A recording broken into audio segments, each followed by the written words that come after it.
The woman from the gallery, the woman from Spyglass, the woman he kissed outside the station while believing she was Eden. Gabriella turns to her and whispers again, this time in a broken little sing-song voice. Run, rabbit, run, run, run, run. The woman with the tray goes white. The village's Eden is Mary Kendall, posing as Eden. The tray slips from her hands, cups bounce across the floor, then she runs. Carter chases her through the corridor, down the stairs, through the front hall, and out into the drive. He is close enough to hear her breathing by the time she reaches the car park. She gets to a red Mini first. He sees her face again through the windscreen. No mistake now. The engine screams. The car jerks forward. Carter has to jump out of the way or lose his knees. The red Mini flies through the gates and vanishes down the lane.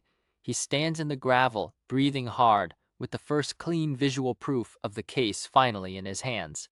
Then his phone rings. A body has been found at Blackwater Bay. The beach gives them a body, not a name. By the time Bird reaches the beach, the wind has picked up and the tide is dragging at the edge of the sand. The gallery owner stands a few yards back in a robe and wet shoes, both hands over her mouth. I found her, she says. I thought it was driftwood at first. Bird crouches beside the body.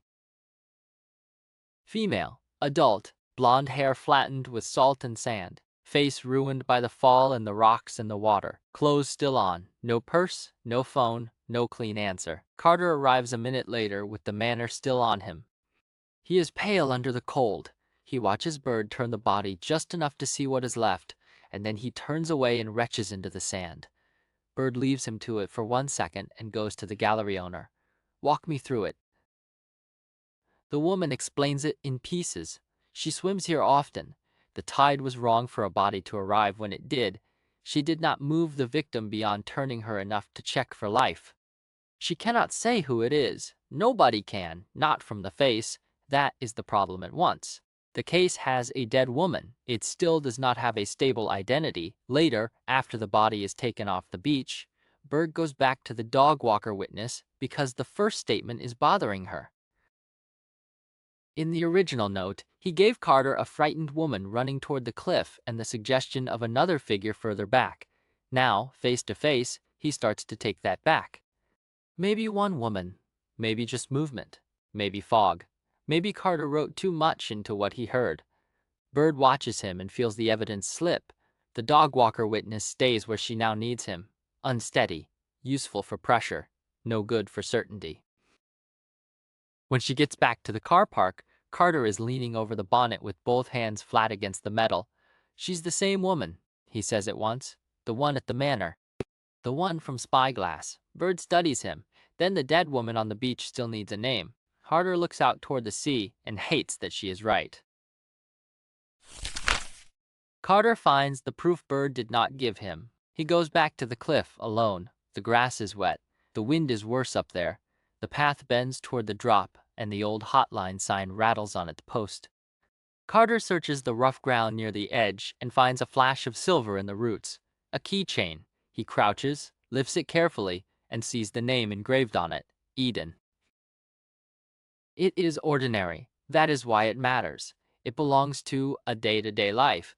Keys, routine, ownership. It says she reached this path as herself. He bags it. Then he goes after paper. The copied staff file from the manor gives him the next hard line. Mary Kendall, former live-in carer at Spyglass for Bird's grandmother, years in the house, now working at the manor. Vehicle registered to her, a red Mini. The same little car now ties together Bird's grandmother, the manor, and Spyglass. Carter drives home with the keychain in one pocket and the copied file in the other. His cottage is warm in the small way. Homes get warm when someone is waiting inside and the rest of the world is not invited. Carter's wife is in the kitchen with the baby monitor on the counter and a pan on the stove. You look awful, she says. Thanks, you know what I mean. He nods, kisses his daughter's head, and says as little as possible, the body, the cliff, the long day. He does not mention the woman from the manor. He does not mention the kiss he still regrets. He does not mention Bird. The knock at the door comes while he is still deciding how much to hide. Bird is on the step. Carter's wife lets her in with the easy courtesy people use around a husband's colleague. The house gets tighter around Carter at once. Bird sees the child seat in the hall, the toys on the floor, the baby monitor, the woman at the stove. She says nothing, yet Carter can feel the blow land. Dinner appears because that is what his wife does when life turns ugly. Oh. She feeds people first and asks the harder questions later. When she goes upstairs to settle the baby, Carter moves fast. He pulls the file from his pocket, then the evidence bag with the keychain, and sets both on the kitchen table. Bird reads the file standing up. Her face changes when she reaches the old address. Spyglass. She lived there that long? Bird says, yes. And the car? Red Mini. Bird picks up the keychain and turns it in the light. Where? Cliff path. That lands too. Carter keeps going. The woman at the manor is the same woman from the gallery, same woman from the front door, same woman I knew as Eden. Bird looks up sharply at that last line. Carter does not explain it. He cannot. He only says, I think we had two wives in play. The village was looking at the wrong one. Bird sets the keychain down and asks the next question very quietly. Who else has seen this? No one. Good. He almost laughs at that. I've been running the ground while you've been running me. Bird does not deny it. And you did good work. The words help less than they should. Then Carter hears footsteps overhead and remembers exactly where he is. Please don't tell her anything. Bird glances toward the ceiling. About which part? He does not answer. Bird lets him off that hook. She slides the file back toward him. We go to Spyglass tonight. Why tonight? Bird looks toward the window. Down in the village, the first masks and torchlights are already starting to move, because half of Hope Falls will be dressed as death. Nobody sees clearly on a night like that. Harrison clears the house and packs the tunnel. At Spyglass, Harrison works his way through the house in short, hard motions. He burns a black velvet dress in the grate. He takes down the last photograph of Eden from the lounge. He replaces it with an old picture of Gabriella. He wipes the rim of a glass. He checks the drawers in the desk. He looks at the packed passports again. He tells himself this is about his daughter. It is also about money. A divorce would have opened everything. Assets, Thanatos, the press, the marriage, the affair, Gabriella. He wanted Eden gone without any of that. He wanted his finances intact, the company untouched, and his daughter carried out of the mess. Mary gave him a rout. She had spent years serving Bird's grandmother at Spyglass and expected the house or a reward at the end of it. She got neither. Then she went to the manor, met Gabriella, and became useful in a different way. When Bird came back into the story, all three wounds lined up at once. Harrison did not find the tunnel while hunting romance or family history. He found it while trying to destroy the library. He hated the room, hated the shelves, hated the old covenant that told him what he could not change in his own house. He went in ready to smash them and found the lever instead. The shelves slid apart. The passage beyond ran through the cliff all the way to Blackwater Bay. Now he uses it as if the house built it for him. He used it to reach the beach and retrieve the planted phone from Eden's body after the fall. He used it to move without the village seeing him. He uses it now to think about exit. He packs fast. Passport, cash, burner phone, hard drive. He texts Mary once. Stick to the new plan. Then he stands in the dark library and thinks about Thanatos. A bad childhood. A mother he hated. A boy who wanted to know how long he had to endure her. That was the seed. Later it turned into science, then data, then a company that sold people the fantasy of certainty. For years he believed in it hard enough to build a fortune on it. Then he had a heart attack. His own system never properly saw coming. After that, he still sold the product. He simply believed in it less.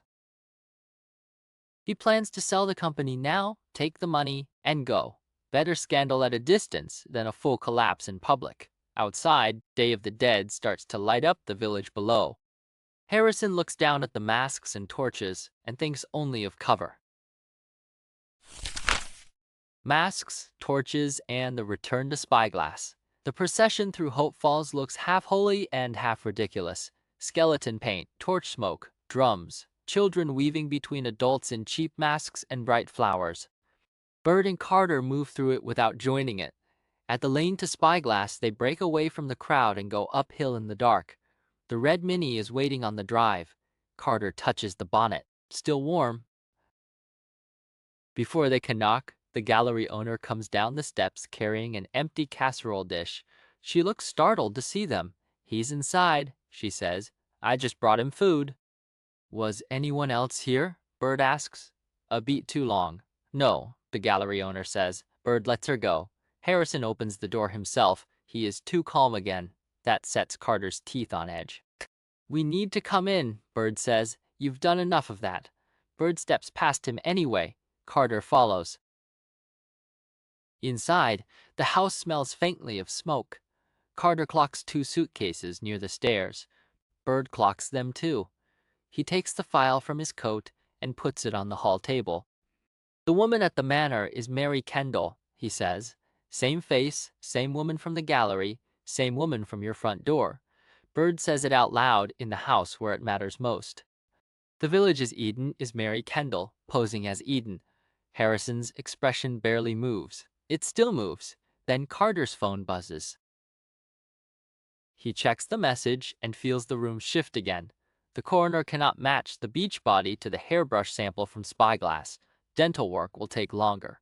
Harrison takes that answer at once and tries to turn it into safety. "So the dead woman isn't my wife." Bird keeps her face still. Carter hears something off in the report, though he cannot name it yet. He looks from the message to the red Mini outside and the suitcases in the hall. "You were still leaving." Before Harrison can answer, Bird's eyes snag on a framed photograph in the hall. A child, dark hair, serious face, Gabriella, years younger. Bird goes very still. Harrison sees her looking and does not look away. That is when Bird understands he knew who she was from the start. He knew long before the station, long before this night, long before the handcuffs in her pocket. She says it so quietly, Carter almost misses it. "You recognized me." Harrison gives her the smallest of nods. Bird turns to Carter. "Go outside. Check the car. Check the side path. I want the outside sealed. I'm not leaving you alone with him. That is not your call. Old habit wins for one more minute." Carter goes. Outside, the night feels colder. He circles the Mini, checks the back seat, finds a child's blanket. Muddy footwells. Nothing simple. Then his phone buzzes again. This time, the message is from headquarters. Bird never took the job, retired months ago. No new detective appointed to Hope Falls. Carter reads it twice, then once more. Everything Bird said about rank and command drops away in one ugly rush. From this point, Bird is carrying the case's secret core, not commanding it from above. He turns and goes back into the house at once. The hall is empty. The lounge is empty. The library door is half open. He steps in and sees a fallen book, a draft where no draft should be, and the narrow dark seam between the painted shelves Bird noticed on the first visit. He grabs the edge and pushes. Nothing. He finds the hidden lever behind a row of books, pulls it. The shelves slide apart. Cold air rolls out of the dark. A tunnel. Carter gets 1 foot onto the first step before something cracks into the back of his head. He drops without a sound. Bird tells Carter what they built under Spyglass. When Carter wakes, the tunnel is wet, tight, and cold. A lantern burns low on the stone floor. His head is on Bird's jacket. The back of his skull is sticky with blood. Bird is kneeling beside him. "You hit me," he says. "Yes. You lied to me. Yes. No rank, no job, no transfer." Bird sits back on her heels. "No." Carter tries to push himself upright and nearly blacks out. He grips the wall, breathes through it, then looks at her again. "Who are you?" Bird answers with the truth she has been carrying like poison. "I was married to Harrison." Carter just stares. Bird keeps going because if she stops now, she will never finish. "Gabriella is my daughter." The tunnel feels smaller after that. Bird tells it plainly. Years ago, she had Harrison, Gabriella, and a home. Then Eden came into the house as help. Young, useful, close enough to do damage. Bird says Gabriella began whispering again only after Bird went back to the manor. What Gabriella whispered, and what Bird chose to believe, rewrote the past for her. Bird had lived for 10 years with one version of the accident. She had believed she drove too fast, looked down at the wrong moment, and hit the bike. She had believed she destroyed her own daughter. Then Gabriella began to whisper a different version. Bird speaks carefully here. She does not claim lab proof. She gives Carter the reconstruction she accepted as truth. Gabriella had hidden in a wardrobe. She had seen Harrison and Eden together. She had threatened to tell Bird. Eden had panicked, grabbed her, and pushed her over the banister. Hours later, Eden had dragged the child outside with the bike, built a road scene around her, then called Harrison and set the next part in motion. When Bird drove in and hit the bike, the trap closed. For 10 years, Bird says, I thought that road was my fault. Carter leans back against the wall and closes his eyes for 1 second. And you built all this on Gabriella's memory. I built it on the only thing that ever made my life make sense again. That answer tells him everything about Bird's certainty and its weakness. Then she gives him the plot. Mary had spent years caring for Bird's grandmother at Spyglass and expected the house or money. She got nothing. She took a job at the manor, grew close to Gabriella, and recorded the whispers Bird now treated as truth. Harrison wanted Eden gone without divorce. Too much money, too much scandal, too much exposure around Thanatos. Bird wanted revenge before the date in her Thanatos letter ran out, so the three of them built a replacement. Mary moved through the village as Eden before the lockout night. Shops, gallery, friendly small talk. Harrison at her side. Enough repetition for Hope Falls to accept the face and the name together. By the time real Eden came home from her run and found the wrong woman at her own door, the village had already practiced believing the lie. Carter says nothing. He is thinking about the kiss outside the station and how easy the trick was. Bird sees it in his face anyway. You took Mary at face value too. He does not argue. Bird keeps going. They stripped real Eden out of Spyglass. They planted the phone in the car. Harrison texted her with a private phrase and drew her to the cliff at dawn. Bird meant to meet her there. I was going to push her, Bird says. Carter looks up sharply. I was going to say what I needed to say first, Bird says. Then I was going to do it. But you didn't. No, when I got there, she was already gone. Harrison? He says no. Mary posing as Eden? She says no. Carter hears the hollow center of the whole thing then. So you still don't know who actually did it. Bird does not answer that at once. Then she says, no. Carter drags one hand over his face, the body on the beach. Bird finally gives him the line that makes the coroner message upstairs make sense. The brush I bagged at Spyglass was Mary's. I switched it on purpose. He stares at her. That DNA non-match was never going to clear anything, Bird says.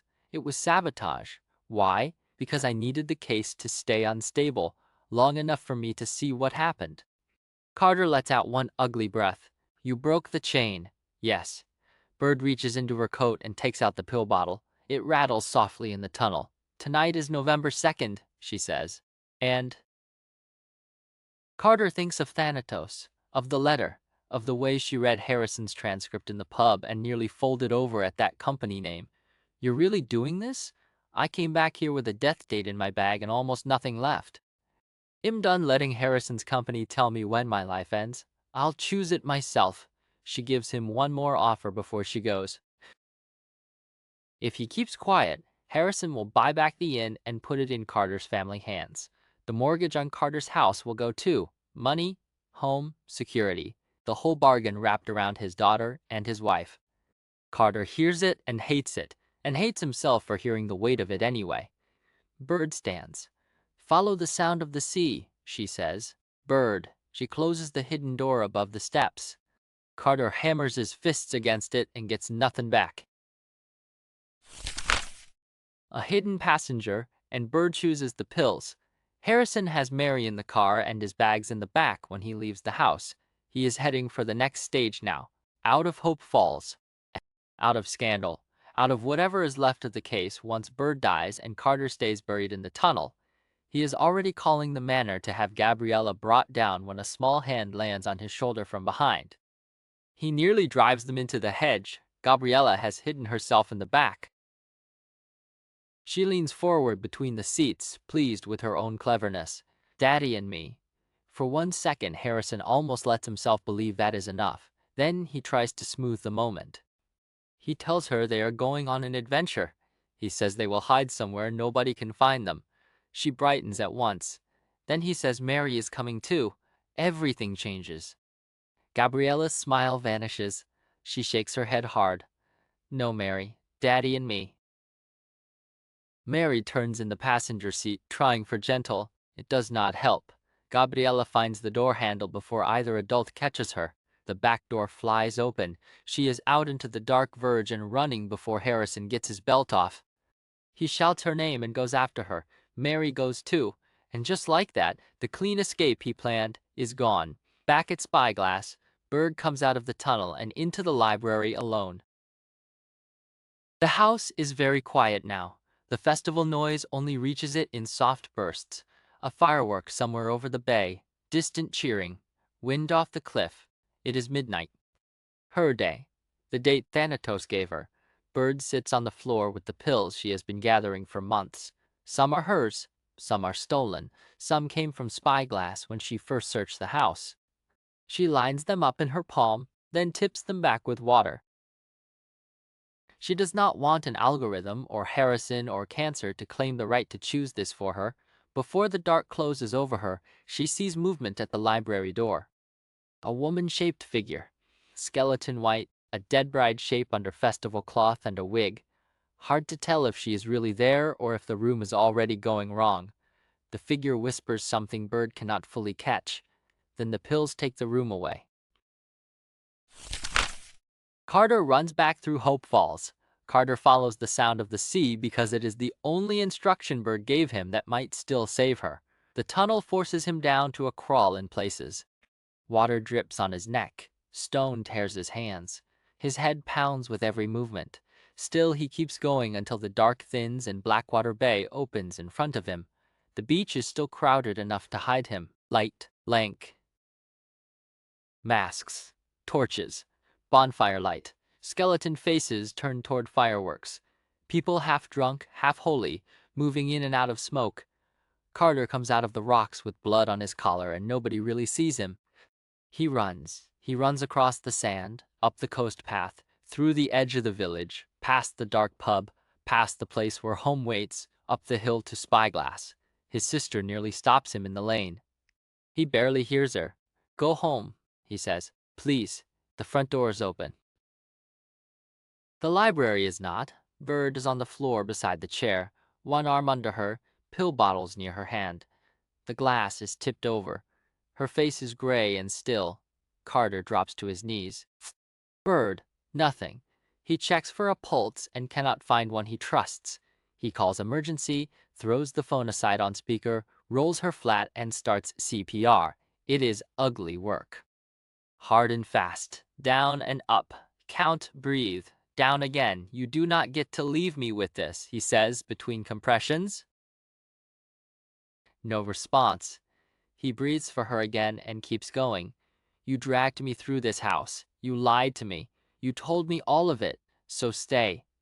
Still nothing. His arms start to burn. Sweat runs into the cut on his head. The books look down on him.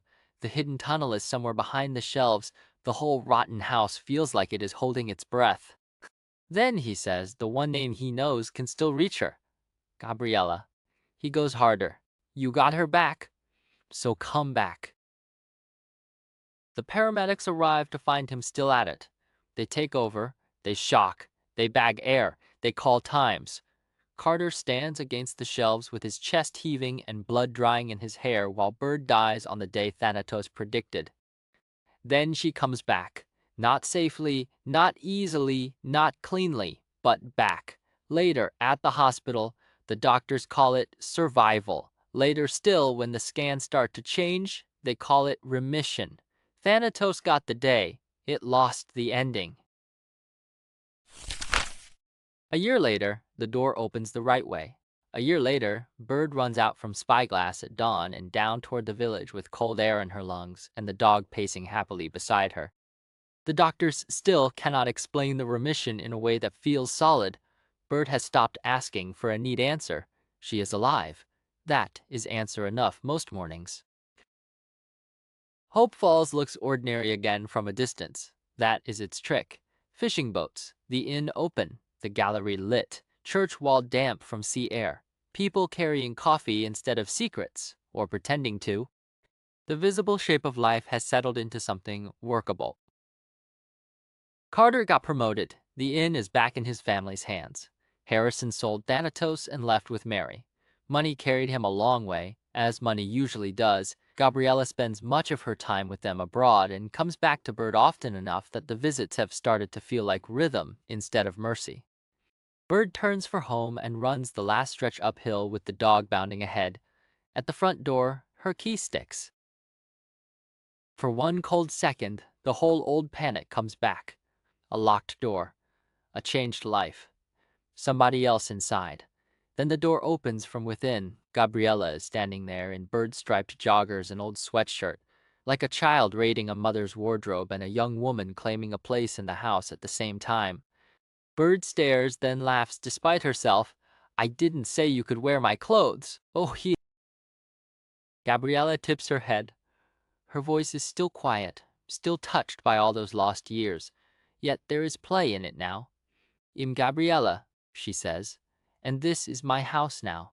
Bird steps inside and hugs her at once. "Please stop locking the door from the inside when I go out," Bird says. "There's nothing here to be afraid of."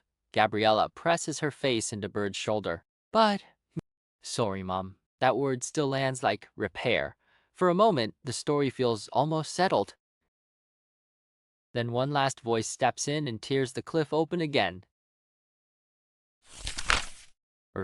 Carter's wife rewrites the cliff. Carter's wife is the woman who met Eden at the cliff. Once that lands, her name can land with it. Jane Carter says she had already seen enough by then to make a terrible mistake feel like justice. She had taken lunch to the station one day. The baby was with her. She looked through the window and saw Carter kissing a blonde woman. He believed he was kissing the woman using Eden's name. Jane believed he was kissing Eden. She carried that image away and never let it go. So when dawn came and she went up toward the waterfall with her own hurt, her own fury, and her own marriage breaking inside her, the woman she found there already had a role in her head. Eden tried to tell the truth. She said another woman had been using her name. She said Jane had the wrong person. Jane heard only another lie. She was humiliated, angry, tired, and stupid enough to trust the picture she had made for herself more than the woman standing in front of her at the edge of the cliff. So Jane pushed her. That is the act. Quick.